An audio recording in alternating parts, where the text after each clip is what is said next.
सुल्ताना बीबी,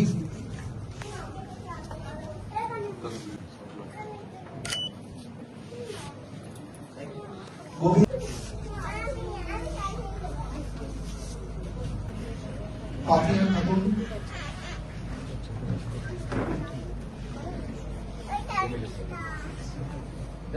भगवती हाजरा,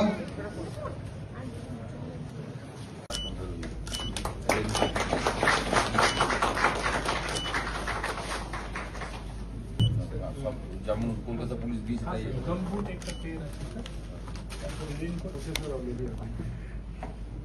লাগবে যা বৃষ্টি এখন হয়েছে।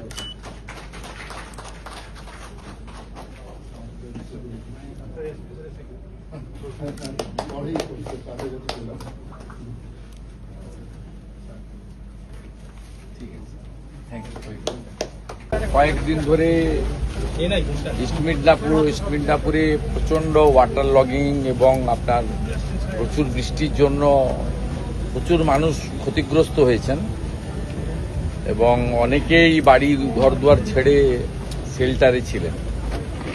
আমাদের প্রথমে উমেশ রায় মন্ত্রী এসেছিলেন, জেলা শাসকের নেতৃত্বে, ডিআইজির নেতৃত্বে, পুলিশ, সিভিল, ইরিগেশন সবাই কাজ করেছিল।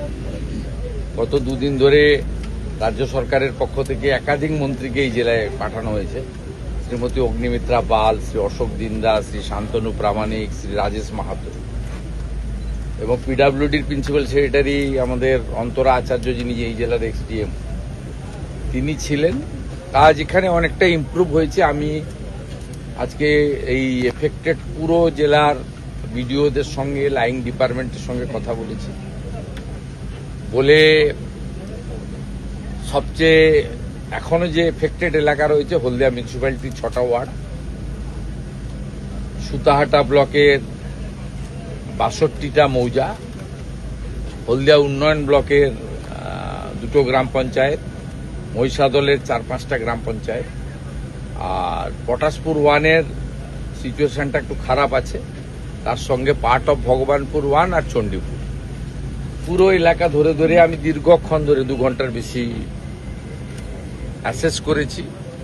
অতিরিক্ত কিছু কাজ আমি এখনো 32,000 বাড়িতে ইলেকট্রিক দেওয়া যায়নি, সেফটি আগে আমি বলেছি সেফটি দেখে নিয়ে 32,000 বাড়িতে নিষ্প্রদীপ অর্থাৎ বিদ্যুৎ দেওয়া যায়নি, প্রদীপ বলবো না, তাদের অল্টারনেট আলো জ্বালাতে হচ্ছে।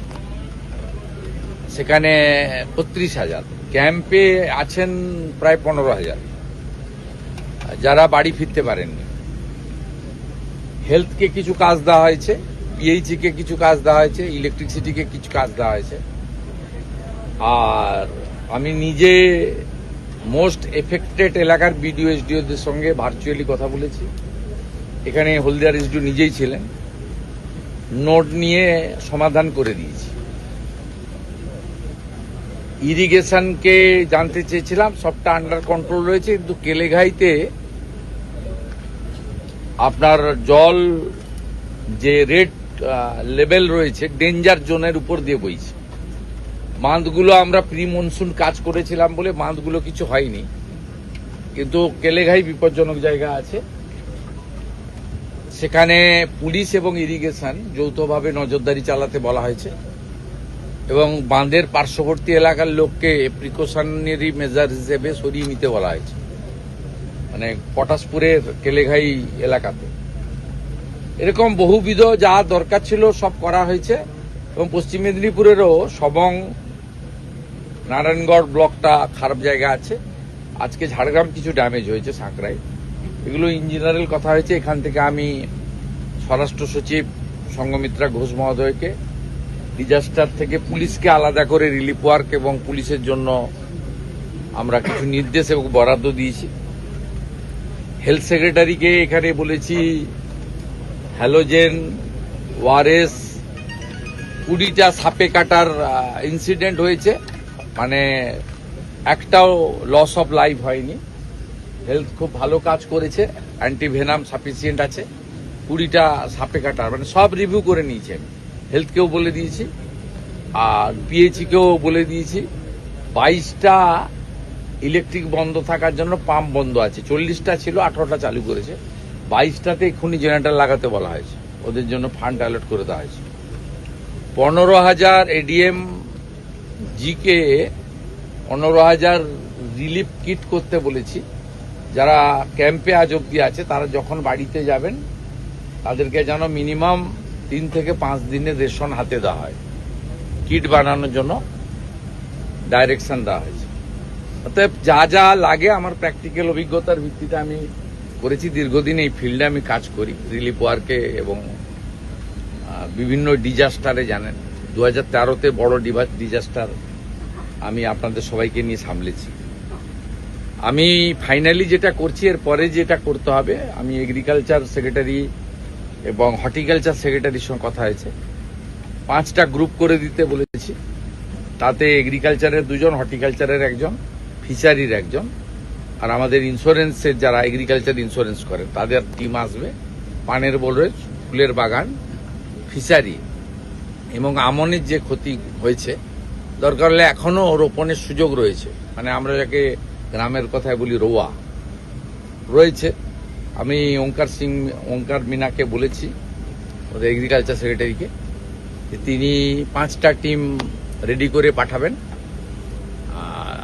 আর ডিস্ট্রিক্ট ম্যাজিস্ট্রেটকে আমি বলে দিয়েছি বিডিওদের সামনেই যে হাউস ড্যামেজ যারা আবাসের টাকা পেয়েছে কেন্দ্রীয় সরকার বা রাজ্য সরকারের বিভিন্ন আবাসে বাড়ি তৈরি, তাদের ক্ষেত্রেও নয়, কাঁচা বাড়ির ক্ষেত্রে প্রচুর কাঁচা বাড়ি আছে। কারণ আমরা এবারে এবছর 30 লাখ নতুন বাড়ি তৈরি করবো ঠিক করেছি প্রধানমন্ত্রী আবাসে। তো যাদের কাঁচা বাড়ি আছে তাদের জন্য এখন গ্র্যান্ট আছে 20,000 টাকা করে হাউস ড্যামেজ হলে। আমি অ্যাসেসমেন্ট করতে বলেছি, বিডিওরা অ্যাসেসমেন্ট করে লিস্ট দিক, তাদের জন্য, এগ্রিকালচারের জন্য, হর্টিকালচারের জন্য আমি আলাদা প্যাকেজ সরকারের পক্ষ থেকে ঘোষণা করব। মহিষাদলের বিডিও আমাকে বলছিলেন যে অনেক এনজিও বেসরকারি অমুক তমুক সাহায্য করছে। কারণ সরকার সাহায্য তারা তাদের মতো করে করুক, কিন্তু এই সরকার নিজেরাই দক্ষ, সরকার নিজেরাই কাজ করবে। অন্য যারা করতে চাইছেন মোস্ট ওয়েলকাম। আর এখানে হলদিয়ার ইন্ডাস্ট্রিগুলোকে বলা হয়েছে সিএসআর থেকে তারাও গিয়ে রিলিফ ওয়ার্ক করুক। শুধুমাত্র সরকার, এখানকার এসডিও, বিডিও তারা দেখিয়ে দেবে কোন এলাকাটাতে এফেক্ট বেশি হয়েছে, কোন এলাকায় বেশি করা যাবে। একটা বিষয় জিজ্ঞেস করছি, সরকারের 100 দিন, এই 100 দিন আপনারা একাধিক প্রকল্প নিলেন, একাধিক পরিকল্পনা নিলেন, কার্যকরও কিছু করেছে, কার্যকরও করা হয়েছে। তো সেই জায়গা থেকে কিভাবে দেখছেন এই 100 দিনটাকে, মানে আপনার মূল্যায়ন যদি বলেন এই 100 দিনে? না, এটা তো অল্প সময়। আমি তো 4টে বিন্দুর উপরে আপনাদেরকে বলেছি। 4টে বিন্দু হচ্ছে আমাদের লক্ষ্য, তার মিশন। একটা হচ্ছে রাষ্ট্রীয় সুরক্ষা, ওই জন্য বিএসএফ কে জমি দেওয়া হয়েছে।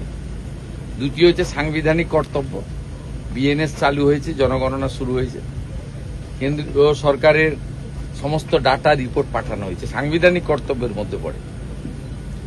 তৃতীয় হচ্ছে জনকল্যাণমূলক কর্মসূচি, কেন্দ্র এবং রাজ্যের কর্মসূচিতে যুক্ত হওয়া। আমাদের 5টা ফ্ল্যাগশিপ প্রজেক্টের উপরে আমরা জনকল্যাণের কাজ করব। এক হচ্ছে অন্নপূর্ণা যোজনা, 1,45,00,000 মহিলার অ্যাকাউন্টে গেছে।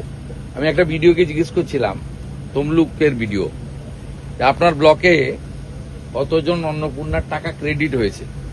উনি বললেন 58,000 মহিলার অ্যাকাউন্টে টাকা ক্রেডিট হয়েছে একটা ব্লকে। এই জেলায় 25টা ব্লক রয়েছে। 1,45,00,000 মহিলার অ্যাকাউন্টে 3,000 টাকা করে ক্রেডিট করেছে পশ্চিমবঙ্গ সরকার। এটা 1 নম্বর। দ্বিতীয় নম্বর হচ্ছে আয়ুষ্মান ভারত, তার সঙ্গে মুখ্যমন্ত্রী স্বাস্থ্য বীমা যোজনা। তৃতীয় হচ্ছে প্রধানমন্ত্রী আবাস যোজনা, 25 লক্ষ বাড়ির নাম পাঠিয়ে দিয়েছি আমরা। আমি কয়েকদিনের মধ্যে নন্দীগ্রামে আসব, ওখানে 11,000 বাড়ির জন্য চেক দেব। আমাদের 1 লক্ষ বাড়ি প্রথম দিয়ে গেছিলেন শিবরাজ সিং চৌহান। তা 25 লাখ বাড়ির লিস্ট পাঠিয়েছি, 31 আগস্ট অব্দি টাইম করেছে। আরো যাদের বাড়ি করতে হবে তাদের তালিকা পাঠানো হয়েছে। এটা তৃতীয় প্রজেক্ট আমাদের। চতুর্থ আমাদের প্রধানমন্ত্রী সূর্য ঘর, 1 লক্ষ বাড়িতে আর সৌর আলো দিতে বলেছে, আমরা 5 লাখ বাড়িতে দিতে চাই। এখন অব্দি 5,000 বাড়িতে আলো জ্বালানো গেছে, সৌর আলো, যেখানে ইলেকট্রিকের বিল আমাদেরকে দিতে হবে না। এবং পঞ্চমত, আমাদের PM কিষাণ 6,000-এর বদলে 9,000, এবং কৃষক বন্ধু ন্যূনতম জল জমি থাকলেই 4,000 টাকা। এইরকম বেশ কিছু ফ্ল্যাগশিপ প্রজেক্টের উপরে জনকল্যাণে কাজ হচ্ছে। শেষ যেটা, এই চতুর্থ বিন্দু হচ্ছে শিল্পায়ন, বিনিয়োগ, বাণিজ্যিক পরিবেশ গড়ে তোলা, তার সাথে কর্মসংস্থান, বহুমুখী কর্মসংস্থান, সরকারি কর্মসংস্থান, বেসরকারি কর্মসংস্থান, শিল্পায়নের মাধ্যমে কর্মসংস্থান এবং আর্থিক সহযোগিতা দিয়ে, তার মধ্য দিয়ে সফল ব্যবসায়ী বানানোর মধ্য দিয়ে সক্ষম এবং কর্মসংস্থান, এই বহুমুখী কর্মসংস্থান, শিল্পায়ন, বিনিয়োগ, এই বিন্দুগুলোর উপরেই বর্তমান সরকার কাজ করছে। 101 দিন হয়েছে, অপেক্ষা করুন, ভালো, নিশ্চিত ভালো কিছু মানুষ পাবে। হলদিয়াতেও বিনিয়োগ হচ্ছে, সেটা আপনি জানেন, হলদিয়াতেও অক্টোবরে বিনিয়োগ হচ্ছে পুজোর আগে। না, হলদিয়াতে একটা HPL 6,000 কোটি টাকার প্ল্যান্ট প্রায় কাজ শেষ করার, আমার সঙ্গে ইতিমধ্যে পূর্ণেন্দু চ্যাটার্জি মহোদয় 2বার মিটিং করেছেন এবং তিনি, আমি চার্জ নেওয়ার পর থেকে দ্রুততার সঙ্গে কাজ শুরু করেছেন। তিনি আমার কাছে 3 মাস টাইম চেয়েছিলেন, ফাইনাল করে গেছেন 14 অক্টোবর, মাতৃপক্ষে। আমি বললাম ভাদ্র মাসে তো আমি করব না, কারণ আমি তো সনাতন সংস্কৃতিতে বিশ্বাস করি, শুভ কাজ তো ভাদ্র মাসে হয় না। অতএব আমি দুর্গাপুজোর মাসে এইটাকে আমি ডেডিকেট করব। 14 অক্টোবর উনি আমাকে আমন্ত্রণ করেছেন, আমি আমন্ত্রণ করব। বিষয়টি খুব দুঃখের, আপনি নিজেও বলেন ক্ষতিপূরণ হয় না। আজকে মানুষজন তারা আর্থিক একটা সহযোগিতা, আপনি পাশে আছেন, তারা বাইরে নিজেরাই বলছিলেন, তাই আপনাকে বলতে বলছেন যে ওরা অগ্নিকাণ্ডের মতো একটা বিপজ্জনক ঘটনা ঘটল, দুঃখজনক, এবং তারপর তাদের পাশে দাঁড়ানো, এটা একটু যদি আমি তো ছবি দেয় বিশ্বাস। এটা আমি কি বলবো, এটা তো আমাদের সরকার এই 101 দিন ধরে করছে। আপনি তো নিজে দেখেছেন, সেই দীঘাতে ফিশারম্যানদের জন্য হোক, হলদিয়াতে অগ্নিকাণ্ডেই হোক, এরকম অসংখ্য উদাহরণ আমাদের সামনে আছে। এমনকি মহিষাদলে একটা ছোট্ট নিষ্পাপ বাচ্চার উপরে যে আক্রমণ হয়েছিল, সেখানেও আমাদের জেলা আপনার ডিজাস্টার ফান্ড থেকে আমার নির্দেশে জেলা শাসক করেছেন, CM রিলিফ ফান্ড থেকেও আমরা প্রচুর মানুষকে সহযোগিতা করছি। এটা আমাদের কর্তব্যের মধ্যে পড়ে। কেন্দ্রীয় স্বরাষ্ট্রমন্ত্রী আসছেন, বিএনএস নিয়ে আলোচনা সভা হবে উত্তরবঙ্গে। বিএনএস নিয়ে এর আগেই আলোচনা হয়েছে, যে নতুন 3-4টি ল হয়েছে তার প্রদর্শনী, ওখানে exhibition, awareness to the people, এবং অনেকগুলো প্রোগ্রাম ওনার আছে। 21 তারিখ এবং 22 তারিখ দুপুর অবধি ওনার প্রোগ্রাম আছে, এবং প্রোগ্রামগুলো সবগুলোই সরকারি। SSBর প্রোগ্রামও আছে, কিছুটা রাজ্য সরকারের সঙ্গে প্রোগ্রাম আছে। দাদা, একটা ছোট্ট প্রশ্ন, হলদিয়ার শিল্প বর্জ্য, মানে বিভিন্ন ইন্ডাস্ট্রির বর্জ্যগুলো অবরুদ্ধ করছে নিকাশিকে, এই জন্য মুখ্যমন্ত্রীকে বলার দরকার হবে না।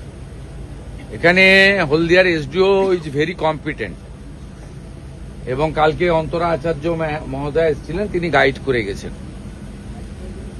IOC সহ, পোর্ট সহ যাদের সাহায্য দরকার, স্টেক হোল্ডার হয়েছে। SDO হলদিয়া লিড করবেন, MLA হলদিয়া থাকবেন, উনিও সন অব দি সয়েল, 500,000 ভোটে জিতেছেন।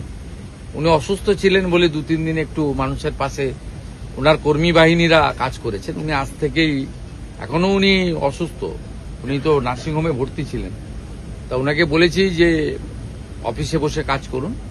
SDO হলদিয়া এবং MLA হলদিয়া, এরা দুজন মিলে এগুলো দেখে নেবে, এর জন্য মুখ্যমন্ত্রীকে লাগে না।